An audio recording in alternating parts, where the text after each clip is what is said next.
this just came in a few hours ago. Georgetown students vote in a student referendum overwhelmingly that the university should have a $27 fee per semester for every student that attends the university for reparations for the enslavement that they participate in. I didn't even know about this. Up to a certain point of time, the Georgetown institution, and I guess this was mainly being run by the Jesuits who were at the university, they owned 272 individuals that were enslaved. And then they went about selling those individuals into slavery. Okay.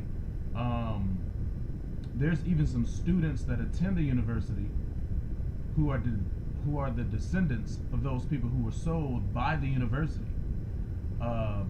There's one female who talked about that the Jesuits sold her family and 40 other families, and she's currently a sophomore at that school. Now, to be exactly, the fee will be $27.20 per semester. It still needs to be approved by the university, but the student body has already passed the referendum by a margin about 2-1. You can see the numbers here, almost 2/3 in favor and about 1/3 against. It's about 2,500 against about 1,300 students. And this is a PWI institution, you know, very prestigious, exclusive, similar to an Ivy League, you know, PWI. You know, this is more of an exclusive university. So, I mean, this is very interesting. I just had no idea that even some of these universities were involved in this.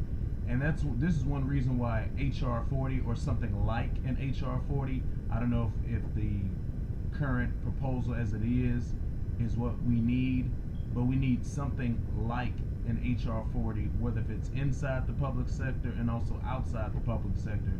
Because when you talk about the slave culture that this country has had and across the world, the slave culture of whiteism, with all of these institutions and companies that exist to this day, you don't know how deep this thing goes, how much of the tentacles go into these things, and all these institutions, all of these economies, all of these businesses, all of these corporations, you know, individual personal wealth that was built upon the enslavement of our ancestors. There's actually a situation that at Georgetown, the descendants of those 272 that were enslaved by the university are considered as legacy students or legacy admissions. You know, so normally if you go to the school, or say if your parents donated a lot of money, and I know we've had all this, you know, college scandal stuff going on, you know, you'd be considered a legacy admission, and I'm assuming that means you would automatically get into the school regardless of where your merit is. But in this case, Georgetown has looked into those individuals who are the descendants of those 272 that were enslaved by this university, this institution, and the Jesuits, the Jesuit order that you had in the state of Maryland at the time, and those descendants are also considered to be legacy admissions. Now, here's some key things that I'd like to add that I haven't seen in this particular article. Number one, I don't feel that not only should any of the legacy students who are the descendants of those 272 should have to pay this fee, and that fee could be higher, but for now, that's what the fee is for now, or at least what they're introducing it as.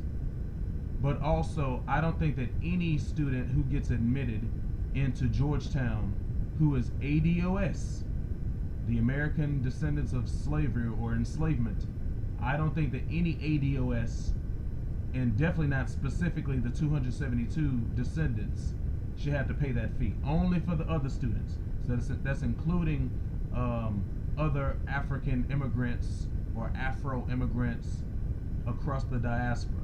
Okay, if you're not a descendant, whether specifically Georgetown or just ADOS in general, I don't think you should have to pay this fee. I think that fee should be waived for us. And also, you always have to follow the money. Okay, they're gonna collect this fee. They say it's a reparations fee, but where's the money gonna go? Is the money gonna go for housing for the students who are ADOS or these enslavement legacy students? Is it gonna go to special programs? Is it gonna go to discounts their tuition and fees or room and board if they maybe didn't get any kind of scholarships or any other kind of funding? I mean, is it gonna go for, say, like an entrepreneur program or a small business startup program? That money will specifically go, kind of like grant money. That money will specifically go to the students who are going to that university, who are the descendants of enslavement, so they can have access to this grant money for entrepreneurial projects or for small business startup projects or something like that. You know, where exactly the money is going to go? What type of programs are you going to set up? Or is it just going to be straight out cash payments? You know, you go to the school, you get in, they're collecting these fees, reparations. All of the descendant students who go to the university will get a check. They'll get basically like a refund, you know, just a check from the university. You know, so that's something else that needs to be important. And like I say, while the student body overwhelmingly has voted in favor of this proposal, the higher ups, you know, the people who actually control the university, they still need to decide on the final matter. So that's something that's going to be very important as far as a discussion about where this money is going to go. Now, another thing I think is a real good idea is that not only whatever the final decision will be on the amount of the fee per semester, not only do I think that the fee should be charged of the student body who are not the descendants of enslavement, I think that the university, the institution, should also match that fee.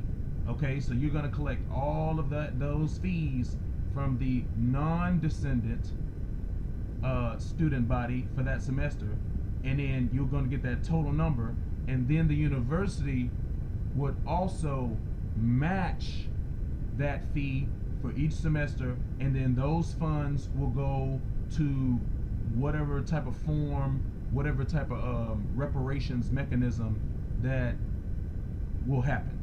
Okay, so if there's anyone in the DC area, Southern Maryland, Northern Virginia, Georgetown area, anyone who's an alumni of Georgetown, anyone who's familiar with the university, worked at the university, done projects with the university, you know, maybe let me know some particulars about this. Just leave a comment, reach out in contact, you know, and let me know maybe what specifics there were in this student referendum, and then now after this referendum has been passed by the student body, what the higher ups in the university, what maybe they will do, what they'll decide, and what the option is on the table. So the reparations argument and the reparations agenda is definitely out there. Okay, you had the brother who released the book and the study in 2014, all right? And we're pushing back. You know, Barack Hussein Obama was probably one of the greatest things for us as far as not doing pretty much anything for us, because now it's waking the people up and it's making them demand more of this country, these institutions, Republican and Democrat Party, and this nation that they owe us. Okay, reparations is owed and reparations is due.